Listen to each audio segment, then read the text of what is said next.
अब हम आज फॉर्मूला लिखेंगे बेटा, यहाँ से 1 प्लस एक्स की पावर n का फॉर्मूला नहीं लिखना कि n+1 का लिखेंगे फॉर्मूला, क्योंकि यहाँ पावर कितने बेटा n+1। ठीक है, ठीक है भैया। क्या फॉर्मूला हो भैया, n+1 C0 और बेटा x की वैल्यू कितनी इस बार 1। देखो x की वैल्यू 1 होगी और फिर n+1 C1 और 1 की पावर तो जो भी होगी बेटा x की, x आना स्टार्ट हो गया। n+1 C2, x की पावर कितनी हो बेटा 2 plus dot dot dot dot. बढ़िया बेटा 1 तो 1 ही आ जाएगा, बस वो लिखते नहीं हमने। ठीक है, लिखा नहीं 1। अब देखो बेटा पुट x = 8। 8 क्यों कर रहे हैं भाई, देखो बेटा 8 का स्क्वायर ना यहाँ ये देखो 64 हो जाएगा, 64 लाना ना आपको भाई। तो x की वैल्यू क्या करते हैं पुट बेटा हम ना, मान लो यहाँ 25 होता तो हम 5 रखते थे, x की वैल्यू जो भी होगी उसी हिसाब से वैल्यू रख देंगे यहाँ। अब देखो तो 1 प्लस 8 की पावर n+1 n+1, इसे सोल्व कर दो थोड़ा। nc0 की वैल्यू तो बेटा क्या हो 1 और nc1 की वैल्यू क्या हो n+1/1 और बेटा x की वैल्यू कितनी करी पुट 8 और फिर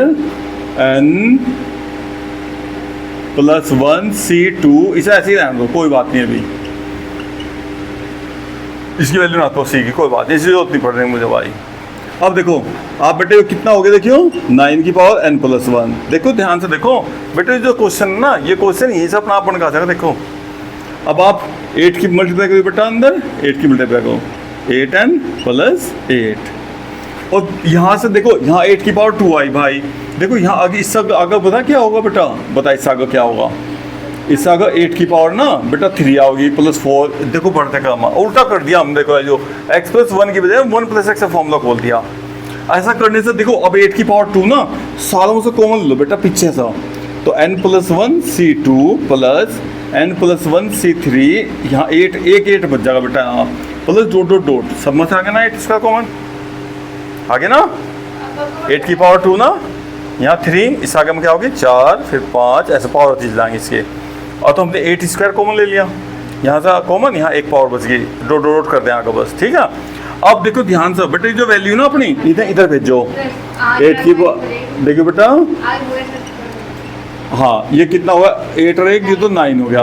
अब बेटा 8n इधर जाएगा क्या हो जाएगा माइनस का हो गया, और इधर देखो 8 के स्क्वायर को क्या कहेंगे आप 64, n+1 C2 n+1 C3 8 की पावर 1 प्लस डॉट डॉट।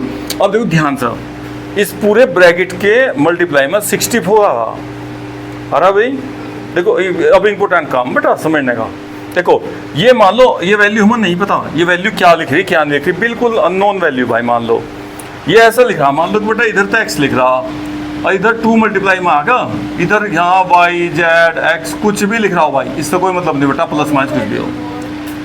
जब इधर 2 मल्टीप्लाई में आ गया ना तो मैं इन्हें बताओ इधर 2 से कट जाएगा बेटा, इक्वल का साइन ना, जो वैल्यू इसकी वही वैल्यू इसकी। तो अगर ये 2 से कटा तो ये भी 2 से कटागा नहीं कटागा, भले इसमें हमें कुछ चमक रहा नहीं चमक रहा तो उसका मतलब नहीं है, इक्वल का साइन लग रहा ना, यहाँ इक्वल का साइन लग रहा, इसकी मल्टीप्लाई में क्या क्या 64। तो बताओ 64 से डिवाइड हो सका नहीं पूरा, जब चाहो जब काटेंगे 64 से 64 कट जाएगा भाई। और इक्वल का साइन अगर ये 64 से डिविजिबल है तो ये भी क्या होगा 64 से, क्योंकि इक्वल का साइन लगा हुआ, जो इधर होगा वही इधर होगा। तो डायरेक्ट लिख सको बेटा आप इधर कि ये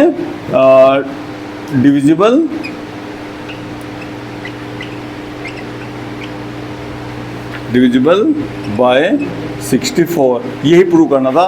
और ये डिविजिबल 64 से तो ये भी डिविजिबल 64 से। देखो आसान क्वेश्चन है लेकिन समझना है क्वेश्चन भाई थोड़ा।